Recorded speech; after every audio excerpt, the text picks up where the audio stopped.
Il faut vous enivrer sans trêve. Et de quoi? Tout ça est une aventure. What we've got here is Vivre, c'est formidable, mais ça n'est pas faire. failure to communicate. Chers amis, que nos esprits s'épanouissent. Laurence? Le chat noir, chanté par Aristide Bruant.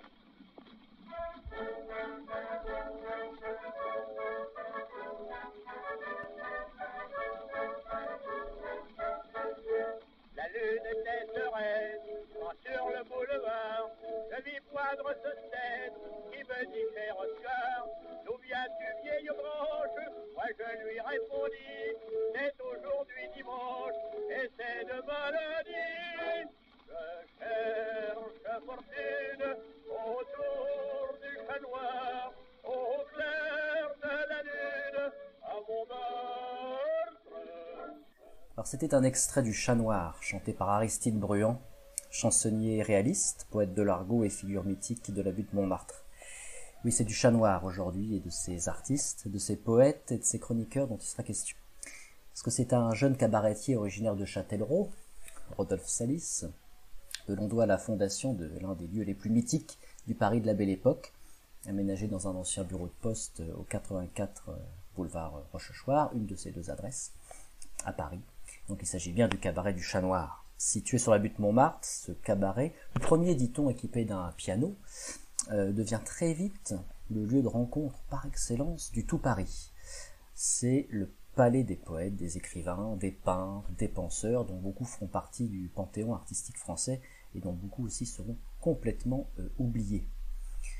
Ils ont fréquenté, mais aussi collaboré avec ce cabaret montmartrois, et de ces collaborations sont nées des œuvres, des chroniques, des poèmes, des chansons, des farces, que mon invitée Marine de Gly a compilé dans son dernier livre, Les Contes du Chat Noir, chez Folio. Bonjour Marine de Gly. Bonjour Bastien. Donc c'est bien chez Folio, hein, c'est ça? Oui, que vous Folio avez publié, classique. Oui. Folio classique. Alors vous êtes depuis 97 chargé de mission au musée du Quai Branly. Par rapport à vos livres, vous êtes l'auteur d'ouvrages sur l'histoire de l'art, et plus spécifiquement, donc, comme on vient de le dire, ce qu'on appelle les arts premiers, et qu'on désigne aujourd'hui peut-être plus volontiers sous l'appellation d'art traditionnel des cultures non occidentales. C'est le terme que j'ai trouvé. C'est peut-être plus approprié aujourd'hui que art primitif ou art premier. Oui, qui n'a pas vraiment de sens, puisque primitif par rapport à quoi, premier par rapport à quoi, et que finalement ce sont les cultures effectivement non occidentales ou extra-occidentales. On a tendance aujourd'hui à reprendre l'expression de Fédéon, les arts lointains, parce que c'est assez poétique, mais ça ne veut pas dire non plus grand-chose. Donc, je pense que la meilleure appellation, c'est les arts des Amériques, les arts d'Océanie, les arts d'Afrique. Autant les situer, absolument, absolument. Alors là, en l'occurrence, c'est plutôt pour échanger autour donc de votre dernier livre, Les Contes du Chat Noir, qui est une anthologie des textes, des poèmes et aussi des illustrations qu'on pouvait voir dans la revue du Chat Noir, un petit journal publié par le Cabaret, et qui préfigurait un petit peu ce que sont les revues satiriques du XXe siècle, les revues illustrées. Mais alors ma première question, c'est comment on en vient à s'intéresser aux écrivains et aux poètes du XIXe siècle quand une majorité de vos travaux portent sur les arts premiers. En fait, c'est une passion très ancienne, puisque j'ai fait une thèse qui s'appelle Le macabre fin de siècle, qui portait sur la littérature et l'iconographie de la fin du XIXe siècle.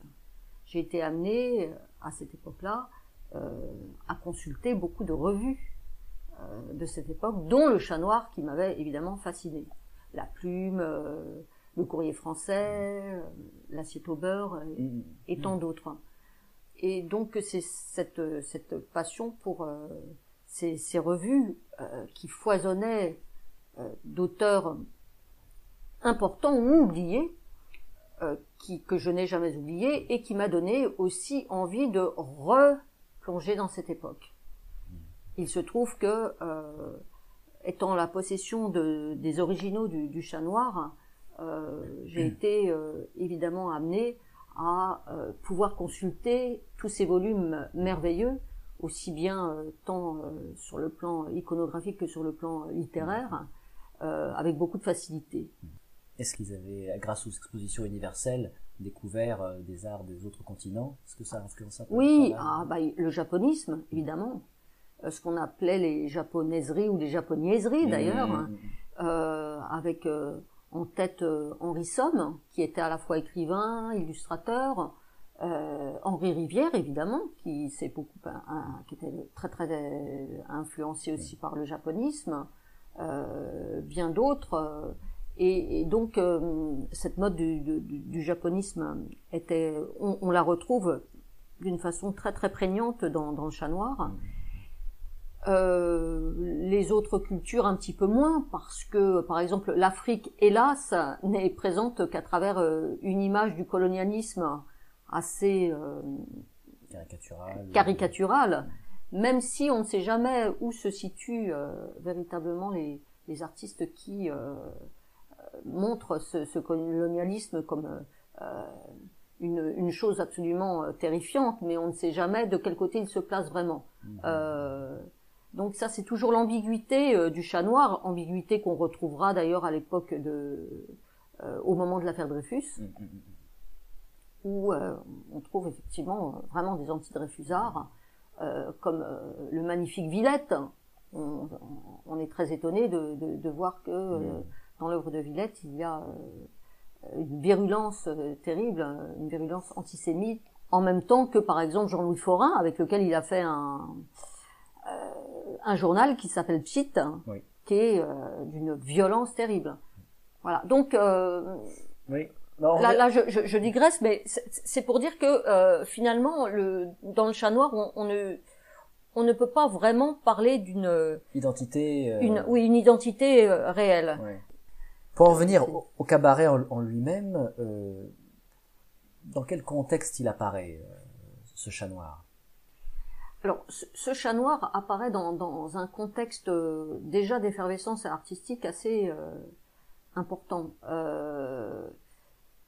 N'oublions pas que il y a eu dans les années 70 le cercle des utistes, par exemple, que Charles Cros, dont Charles Cros était un petit peu le fondateur. Il y a eu l'album Zoutique en 1871 également. Beaucoup d'intellectuels et d'étudiants du quartier latin ont commencé à fonder comme ça des cercles, des cénacles, dans lesquels se réunissaient des intellectuels, des jeunes gens, mais en tous les cas beaucoup de poètes, d'illustrateurs, de musiciens. Donc tout ce monde-là se mêlait déjà.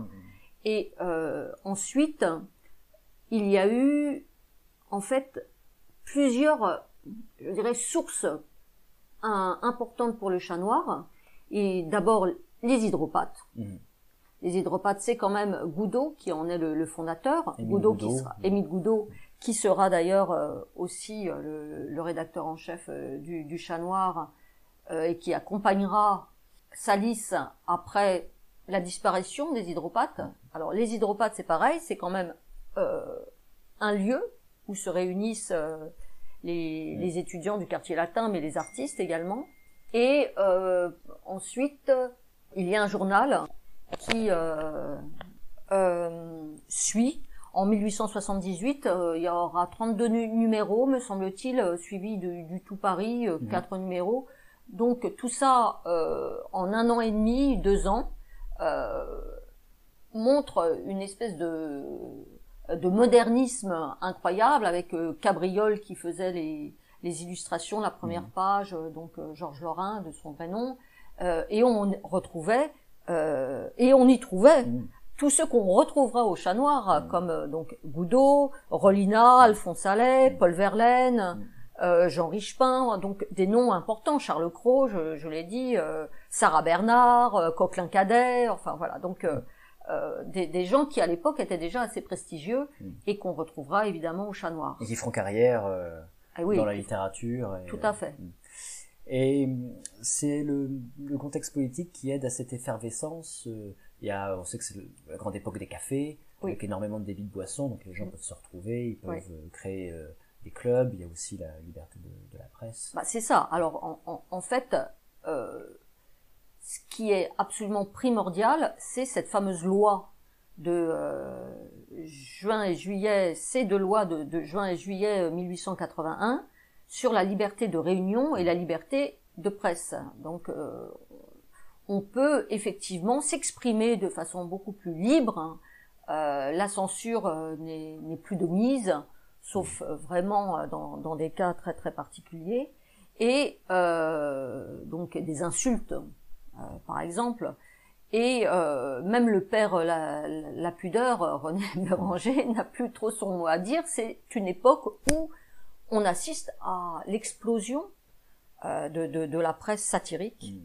Il y a des journaux, on peut dire, au moins 400 journaux satiriques voient le jour, même s'ils ne résistent pas très très longtemps, parce que tout cela est un petit peu éphémère, mais en tout cas, c'est une véritable efflorescence, éclosion, et là, on s'aperçoit que il y a beaucoup d'artistes, de dessinateurs, de poètes, qui ont envie de s'exprimer. Qu'est-ce qui explique que cette effervescence, elle va se constituer principalement à Montmartre? Alors, ça c'est effectivement les hydropathes qui, eux, étaient plutôt encore au quartier latin, vont se déplacer vers Montmartre grâce à Salis, qui rencontre Goudot par hasard et qui lui dit « Mais venez donc, j'ouvre un nouveau cabaret ». Et il se trouve que Salis, lui, était un habitué de la Grande Pinte, qui était dirigé par le père Laplace. Donc, la Grande Pinte, c'était un cabaret aussi? Oui. Un café, ouais, avenue de Truden, donc en plein Montmartre.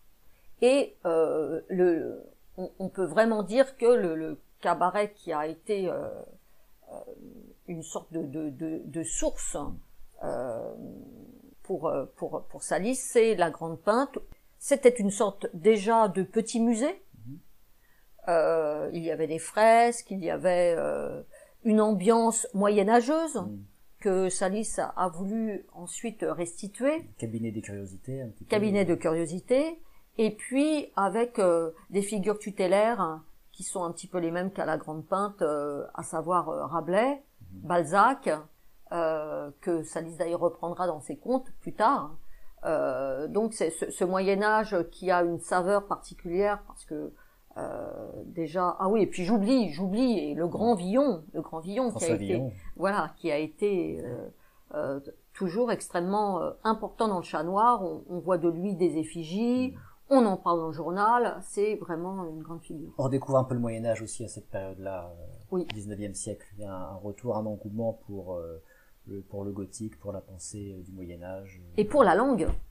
Et pour cette langue, justement, qui est extrêmement riche en métaphores. L'argot, d'ailleurs, qui est aussi très en faveur, en tout cas très prisé à cette époque-là. Quand on voit l'étude que Marcel Schwab a fait sur l'argot, c'est absolument passionnant. C'est l'héritage du Moyen-Âge. C'est l'héritage du Moyen-Âge. Donc il y a tout cet héritage qui est présent au Chat Noir. Mais plus largement, au-delà de ces artistes, qui fréquentent ces cabarets? Est-ce que les bourgeois, par exemple, y vont? Est-ce que les femmes fréquentent? Oui. Alors, autant les femmes, en tant que créatrices ou artistes, ne sont pas tellement présentes, sauf quelques chanteuses. La seule qu'on voit pendant quand même 2-3 ans, au tout début du Chat Noir, puisqu'elle-même faisait partie des hydropathes, c'est Marie Krysinska. Voilà, donc qui est d'origine polonaise et qui se revendiquait elle se disait être l'inventeur des vers libres, du vers libre. Donc là, il y a eu pas mal de polémiques à cette époque-là, mais en tout cas, c'est vrai qu'on trouve déjà en 1882 des poèmes en prose de Marie Krysinska dans le Chat Noir. C'est la seule femme qui ait vraiment sa place. Et à la fois dans le journal, dans ses poèmes, dans ses contes. J'en ai cité un d'ailleurs dans mon anthologie. Aussi bien donc dans le journal que au cabaret où elle-même est pianiste et elle met en musique des vers de Baudelaire, de Victor Hugo, de Charles Cros, donc de ses contemporains. Alors, en revanche, dans le public, il y a beaucoup de femmes, des femmes à la mode, des actrices, des bourgeoises, parce que effectivement, vous parliez de bourgeoisie, mais on va s'encanailler au Chat Noir. C'est quand même ça une idée très très importante. Et les témoignages sont nombreux où on peut voir vraiment de tout au Chat Noir. Les grands de ce monde, le prince de Galles, on voit des hommes politiques, des artistes en mal d'inspiration, des grisettes. Vraiment, c'est une panoplie. Et tout ce petit monde, finalement, trouve son compte parce que on se divertit, mais il y a aussi de la poésie. Et puis, ça c'est dans la deuxième période du Chat Noir, il y a le fameux théâtre d'ombre qui attire là encore plus de monde, et ce monde mélangé justement qui va être complètement subjugué par les réalisations d'Henri Rivière. Et Salis était souvent le bonimenteur. Et par exemple, pour l'épopée de Carandache, qui a eu un succès retentissant, Salis criait « Vive l'empereur !» et tout le monde applaudissait à « Vive l'empereur !» Voilà, ça c'est parmi des anecdotes, mais il y a eu la marche à l'étoile d'Henri Rivière, il y a eu des spectacles magnifiques, et quand on voit les coulisses du Chat Noir, enfin du théâtre d'ombre plus exactement, il y a une machinerie mais incroyable. C'est vraiment... Parce qu'il y avait plusieurs plans, hein. C'est difficile à se le figurer comme ça, mais il y avait tout un système de mécanismes pour faire apparaître, descendre les pièces. Jusqu'à l'intégration de la couleur, parce qu'au départ on s'inspire des ombres chinoises, mais après Henri Rivière introduit aussi des personnages en couleur, et là ça prend encore une autre dimension. Que pensent les institutions, les intellectuels, toute cette génération d'artistes qui les moquent, en somme aussi. Salis ne se prive pas de se moquer de ce qu'il appelle les mots seigneurs, les altesses. Il est extrêmement cynique, Salis. Mais je crois que tout est accueilli avec une certaine bonhomie, parce que personne, finalement, malgré cette emphase, tout le monde voit que c'est une façon d'être, c'est un jeu de scène, et comme on s'y amuse, on boit, on mange, parce que ça, à partir de 1885, il y a des soupers aussi au Chat Noir, et l'ambiance qui y règne est tellement étonnante que finalement il n'y a pas tellement de il n'y a pas vraiment de critique. Marie Krzezinska aura un petit peu la dent dure après coup en disant que on étouffait au Chat Noir, que finalement tout le monde était un petit peu entassé dans un lieu où le maître des lieux régnait d'une façon tyrannique, et que finalement on était dans une espèce de bétaillère, quoi. Mais bon, c'était un petit peu méchant. Ce qui est sûr, c'est que les critiques de l'époque qui sont allés au Chat Noir ont dit à quel point il y avait que c'était quelque chose de très très novateur, qu'on assistait à quelque chose d'assez exceptionnel. Et déjà les contemporains avaient saisi que ce n'était pas quelque chose d'anodin. 1907, le 14 février précisément, il y a un ancien du Chat Noir, Maurice Donnet, qui va être élu à l'Académie française. Et à l'époque, on va dire dans la presse, on va un petit peu s'en amuser, on va dire c'est le Chat Noir qui rentre à l'Académie. Et donc Paul Bourget, qui fait une petite déclaration à ce sujet en décembre de la même année, dira, je notais la phrase, cette gaieté spasmodique et qui tient de la névropathie, c'est celle d'une jeunesse qui a eu ses 20 ans en une heure troublée de l'histoire et dans un pays déjà très vieux. Curieusement, la plupart des collaborateurs du Chat Noir étaient des gens extrêmement jeunes. Donc, ils n'ont pas vraiment connu la commune.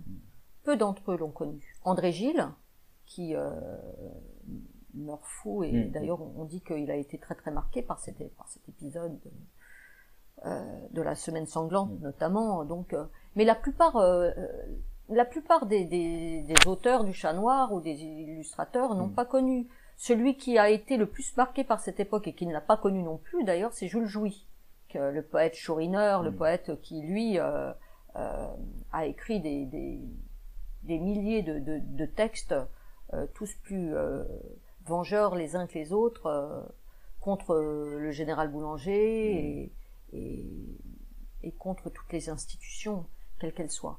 Mais ce qui est sûr, c'est que la Commune a marqué les esprits, même s'ils ne l'ont pas connu, et que ce moment-là a été extrêmement éprouvant. Et on renaît. Comment 20 ans après oui, encore. C'est ça, exactement. N'oublions pas non plus qu'en 80, il y a cette loi d'amnistie qui réhabilite les anciens communards. Donc c'est le retour des bagnards, c'est le retour des communards du bagne. Voilà. Et avec toujours Louise Michel, qui est là en figure de proue et qui continue à défendre toutes ces idées. Il y a en plus une grande déception parce que la Troisième République n'est pas ce qu'on attendait du tout. Donc les corruptions, les exactions, tout cela continue et on a l'impression qu'il y a une sorte de rejet justement de toute cette institution qui les a déçus. Et puis, de par leur jeune âge aussi, ils ont la révolte en eux, ils ont envie d'une société différente. N'oublions pas qu'il y a quand même beaucoup d'anarchistes au Chat Noir.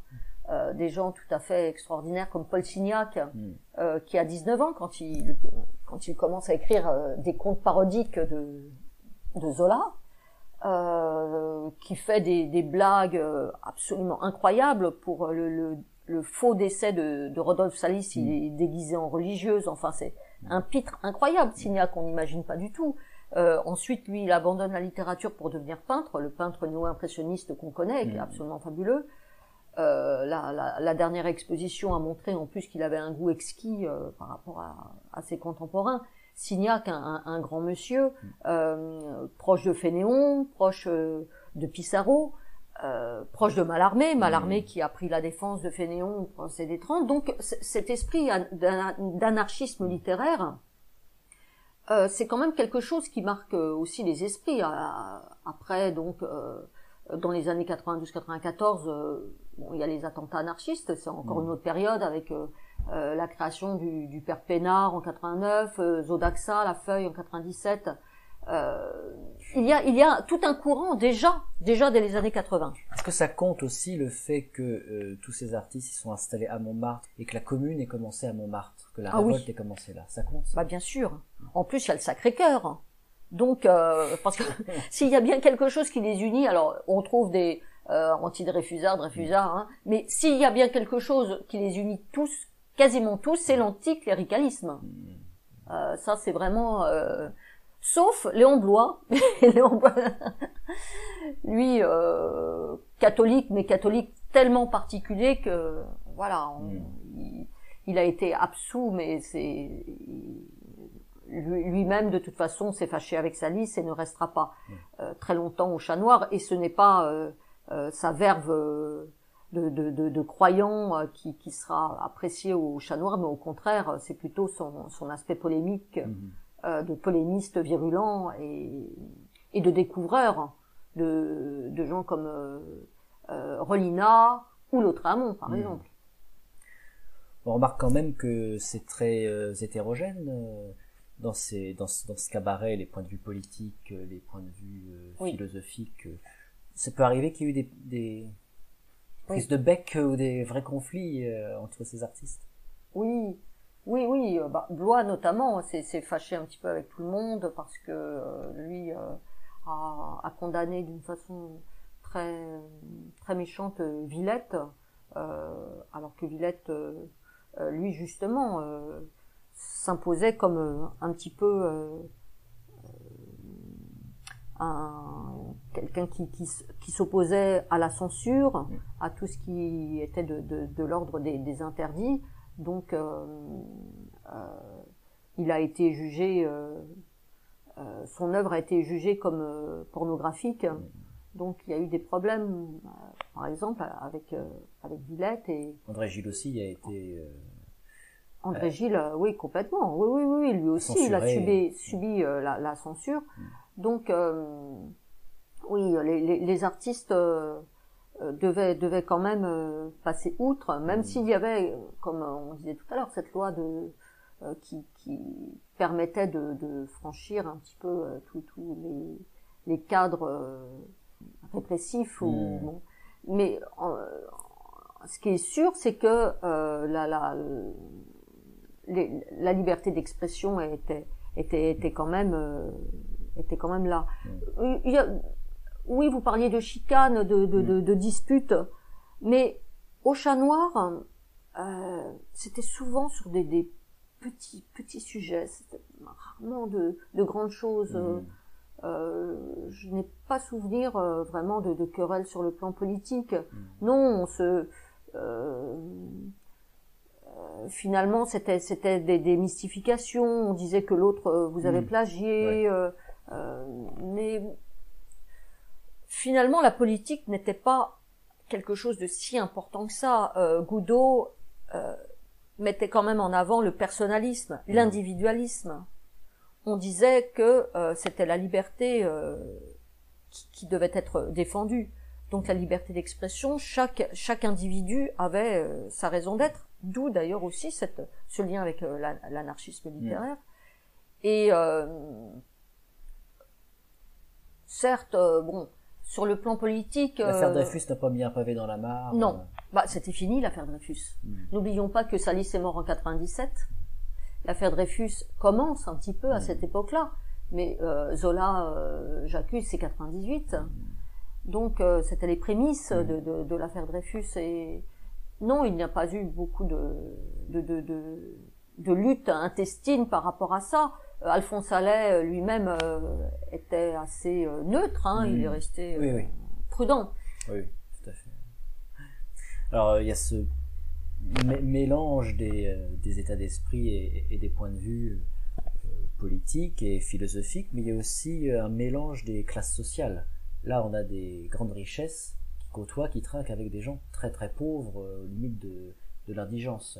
Oui. Là aussi, on a une brisure des barrières, des classes sociales. Ouais. Oui. Ça, c'est typique de ce milieu montmartrois, ou est-ce qu'on peut retrouver ça un petit peu partout dans Paris? Non, je pense que c'est vraiment propre à Montmartre. Montmartre que Salis appelait la mamelle granitique du monde, et le cabaret du Chat Noir avait pour devise Montjoie, Montmartre. Et encore une citation sur la devanture du Chat Noir, on disait aux passants, sois moderne. Donc tout cela puis chacun était accueilli en grande pompe, en peu grande importe pompe. qui il Ah était. oui, ça vous avez raison de le signaler aussi. Bien sûr, on était quand même accueillis par des serveurs en costume d'académiciens. Donc Et de gardes suisses. Et des gardes suisses, avec des hallebardes. Le déménagement en 85 a été commenté de nombreuses fois. Ça a été un véritable morceau d'anthologie avec le parquet dominé de Villette. Tous étaient déguisés. Jean Lorrain en costume de chauve-souris. On a du mal à imaginer, mais ça devait être quelque chose d'incroyable. Avec quand même des personnes qui étaient offusquées, qui disaient mais enfin tout ce bruit ce n'est pas possible. Donc Salis recevait des contraventions qu'il ne payait pas parce que on l'a soupçonné aussi d'être proche de Jules Grévy ou proche de Jules Grévy, et que finalement il avait quand même toute liberté pour lui. Comment elle va prendre fin cette époque montmartroise? Elle prend fin avec Salis.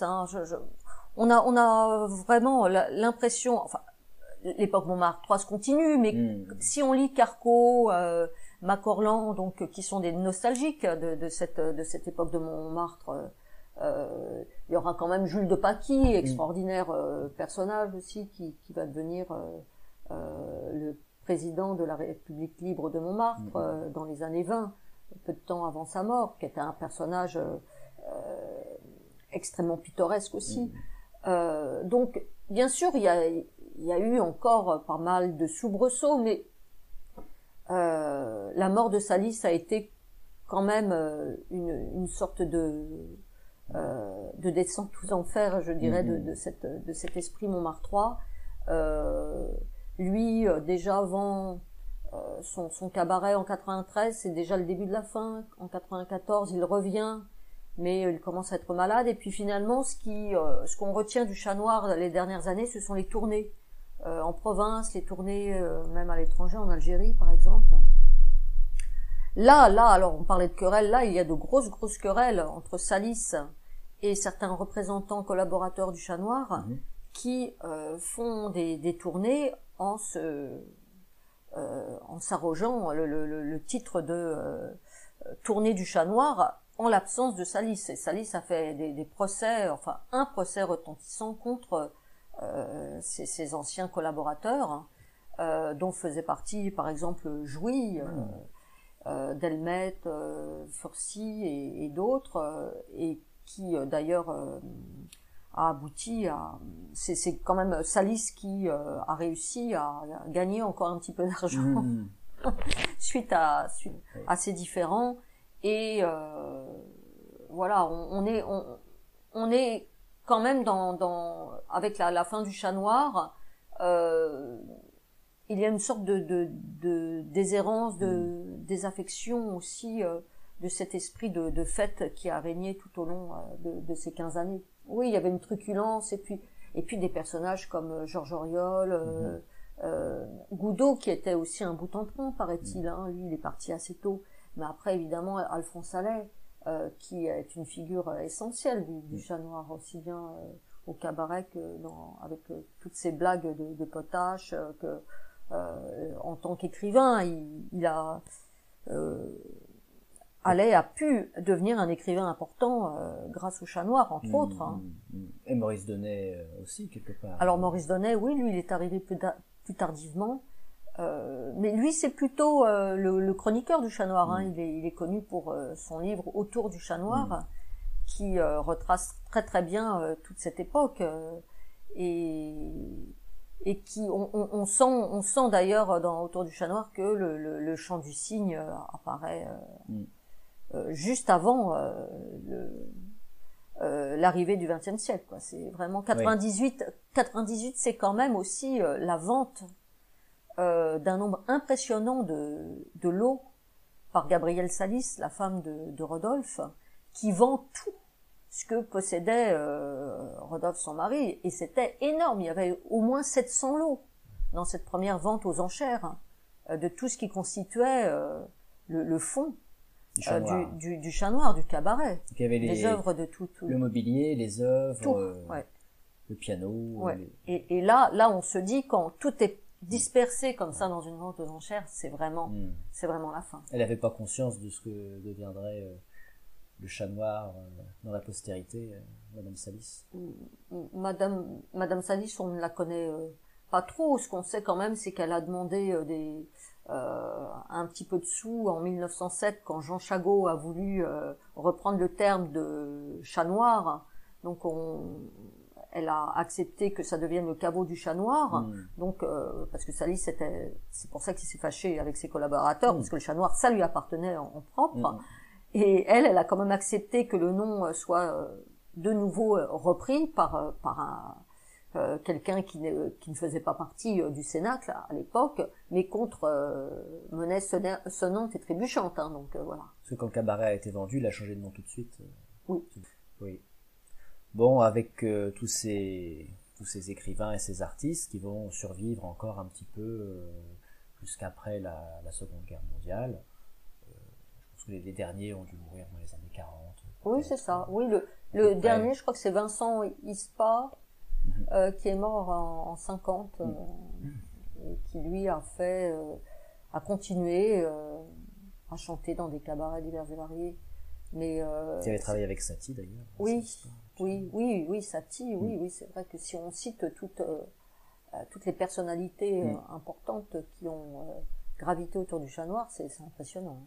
Est-ce qu'il en reste quelque chose de cet esprit du chat noir? Bon, il y a un esprit 19e siècle, un petit peu chez Francis Blanche, chez Pierre Dac. Tout à fait. Le suiveur d'Alphonse Allais, Camille, qui a aussi été un illustrateur et un écrivain extrêmement drôle, donc héritier de ce rire moderne qu'a un petit peu insufflé Allais. Avant Pierre Dac, là je suis tout à fait d'accord avec vous, il y a eu une lignée d'écrivains qui se sont revendiqués de cet humour d'Alphonse Allais. Mais entre-temps... Jules Renard aussi. Oui, Sacha Guitry. Sacha Guitry, oui.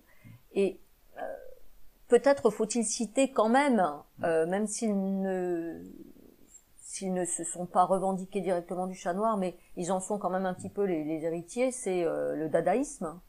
À travers les jeux graphiques, les jeux verbaux, les mystifications, la parodie, parce que la parodie, elle est constante au chat noir. Dans le journal, d'ailleurs, certaines choses nous échappent à cause de ça, parce qu'on n'a pas tout en tête. Oui. Et il est clair que quand on voit que le chat noir a mis en avant les arts incohérents, qui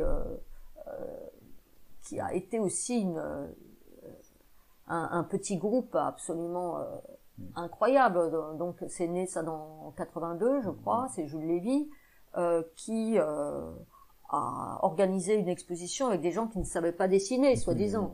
Donc immense fumisterie qui a eu beaucoup de succès à cette époque-là. Allais en faisait partie. C'est là que on assiste quand même à la présentation des premiers monochromes, ce que vous disiez, l'album Primo Avrilesque qui paraîtra en 97. Paul Bilot, le premier qu'on a retrouvé, là on a retrouvé le monochrome noir quand même, ça c'est extraordinaire, l'année dernière, dans une malle. Et Allais, qui connaissait très très bien cette œuvre, s'en est inspiré pour faire ensuite tous ces monochromes. Avec des titres complètement loufoques. Totalement loufoques. Et ça c'était quand même, on se dit que après cela, ils avaient quand même inventé énormément de choses qui n'ont pas du tout été célébrées ou en tout cas commentées à leur juste valeur. Ce qui est très étonnant, c'est qu'Alphonse Allais va faire ses monochromes à la fin du XIXe siècle. Moins de 10 ans plus tard, Malevich va faire son carré blanc sur fond blanc. Oui. Alphonse Allais avait aussi fait une partition, vous savez, une marche funèbre pour grand homme sourd, avec des portées vides. Vides, c'est extraordinaire ça, bien sûr. Dans les années 50, John Cage va faire la même chose. Connaissait-il Allais? En tous les cas, ils ne lui ont pas rendu hommage. Je pense que c'est vrai, je pense qu'il ne le connaissait pas. Je suis pas sûr que Malevich, dans sa Russie, moi, je pense pas non plus. Connaissait Allais. Et Yves Klein avec son monochrome bleu. Ce qui est marrant, c'est cette intuition qu'avaient ces artistes, notamment Alphonse Allais, avec ses œuvres fumistes. Oui. Lui-même aurait-il cru que plus tard, ça allait devenir des manifestes d'un nouveau genre. Mais bien sûr. La Vénus de Milo, en jouant sur le mot eau, évidemment. Non, mais ils avaient une inventivité incroyable. Et puis ce goût de la fête, ce goût du rire paradoxal, de la fumisterie, parce que ça c'est quand même extrêmement important. Un personnage comme Sapet qui est passé inaperçu parce qu'il n'a pas beaucoup laissé de traces, mais qui faisait des blagues incroyables dans tout Paris, qui ne connaissait pas l'illustre Sapet comme on l'appelait. Qui se peignait les cheveux dans des couleurs. Oui, c'est ça, bleu par exemple, pour se rapprocher de l'azur, c'était extraordinaire. Ouais. Aujourd'hui, à Paris ou à Montmartre, on rend encore un petit peu hommage au chat noir. Il y a des célébrations, des cafés, il se passe encore des choses. Il y a un journal, le Chat Noir, qui reprend le frontispice de Pille, avec des auteurs contemporains, des illustrateurs contemporains. Donc ça, c'est une forme d'hommage qu'on peut saluer. Et Montmartre, Montmartre, il y a l'image de Montmartre et le chat noir qu'on voit absolument partout, sur les dessous de table, Ah bah sur voilà, les porte-clés, je pense tout le monde partout dans le monde alors j'ai eu la connaît confidence. l'image. J'ai eu la confidence d'un marchand de produits dérivés qui se trouvait près de Notre-Dame et qui aujourd'hui se trouve à côté de la rue Victor Massé, à côté du Chat Noir. Il a la boutique juste à côté. Il m'a quand même dit qu'il avait fait fortune grâce au Chat Noir. Donc on reprend l'idée d'Aristide Bruand. Je cherche fortune. Ouais, qu'on a entendu au début. Voilà. Mais oui, parce que rue Victor Massé, c'était la deuxième adresse. Oui, c'est ça. Deuxième Qui s'appelait adresse. rue Laval au départ et qui a été rebaptisée rue Victor Massé en 87. Qu'est-ce qu'il y a aujourd'hui maintenant à cette adresse-là? Rien de Non, particulier. rien.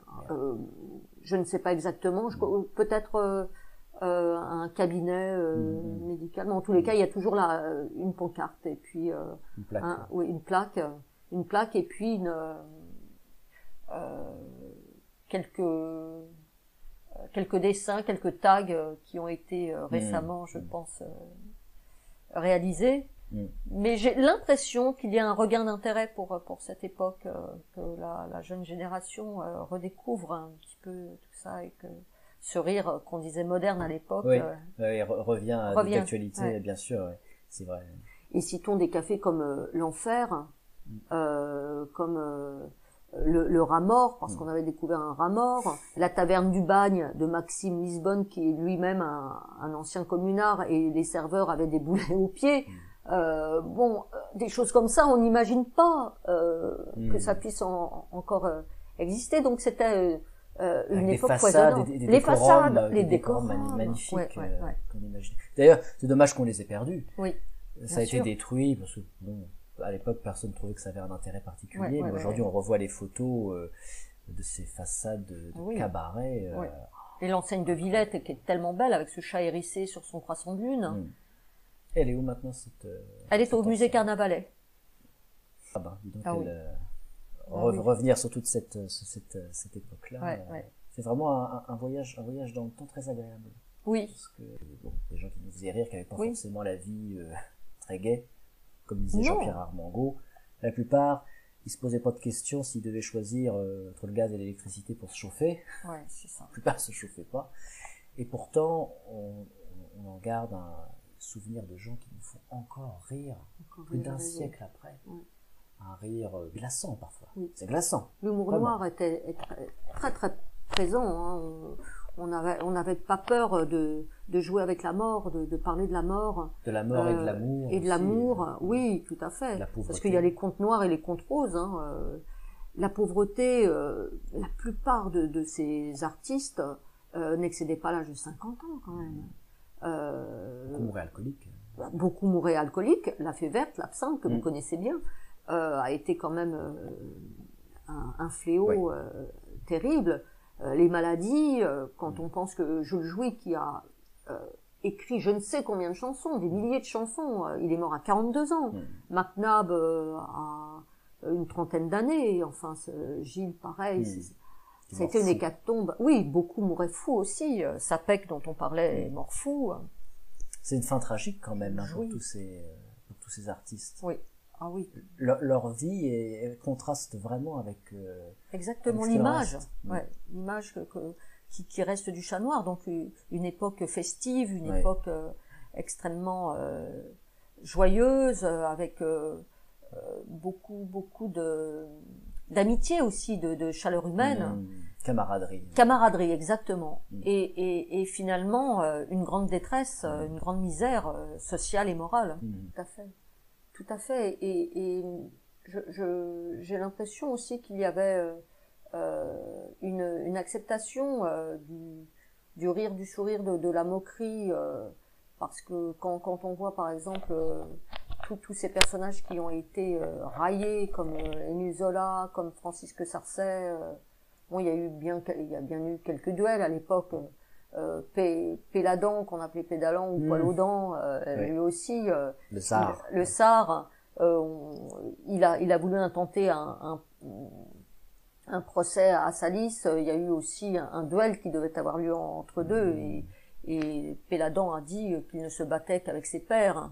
Donc voilà, mais tout ça paraît un petit peu démodé et sympathique finalement. Donc Francisque Sarcey, alors là c'est mon oncle, la figure moi que je trouve la plus surprenante parce qu'il a été mais totalement ridiculisé pour son bon sens bourgeois. C'est vrai que ce n'était pas un grand découvreur de talent en matière de dramaturgie, donc il était anticommunard, il était contre le théâtre libre ou le théâtre de l'œuvre, qui étaient justement des théâtres qui favorisaient à une certaine forme de modernité et de regard nouveau sur le social, sur la société. Francisque Sarcey qui était bien sûr totalement aveugle par rapport à tout ça et qui ne considérait tous ces gens-là comme finalement des gamins. Et il parle de gaminerie effectivement dans les Contes du Chat Noir qu'il a préfacé pour Salis, en disant que cette époque finalement elle avait un petit arrière-goût de scandale qui ne lui déplaisait pas, et tout en rendant hommage au cabaret qui était un lieu de réunion, justement, comme on disait tout à l'heure. Et d'effacement des classes sociales. Et d'effacement des classes sociales. Donc, en cela, il l'a toujours protégé et il lui a toujours rendu hommage, alors qu'il était décrié, mais vraiment ridiculisé. Et ça, aujourd'hui, on a du mal à imaginer cette espèce de tête de turc comme ça contre lequel on s'acharne et qui, lui, finalement... agit avec une grande bonhomie, quoi, une grande bienveillance presque. Merci beaucoup Marine Degly. Est-ce que vous avez d'autres projets autour des auteurs du Chat Noir et de Montmartre? Maintenant que vous avez tous les volumes en compile, est-ce que vous avez envie de faire autre chose autour de ça? Oui, j'aimerais bien rassembler faire une sorte de corpus d'illustrations qui sont pour la plupart d'une beauté incroyable, et c'est vrai qu'on pourrait imaginer un très beau in-folio d'images du Chat Noir, évidemment avec en tête Stendhal, Villette, Carandache, mais d'autres moins connus comme Uzès, Deuys, Godefroy, il y a Henri Rivière, ou d'autres comme Marcel Capy. Enfin, il y a des petits maîtres vraiment, Henri Besta, totalement merveilleux à découvrir encore aujourd'hui.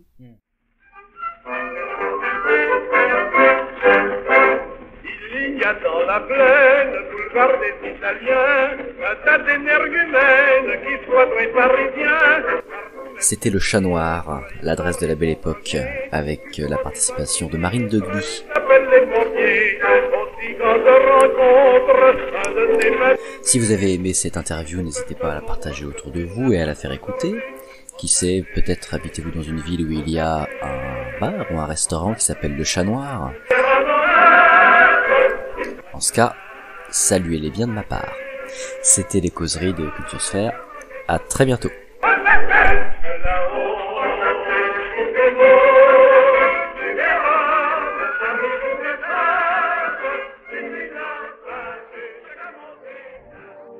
Il faut vous enivrer sans trêve. Et de quoi? Tout ça est une aventure. What we've got here is Vivre, c'est formidable, mais ça n'est pas sérieux. failure to communicate. Chers amis, que nos esprits s'épanouissent. Laurence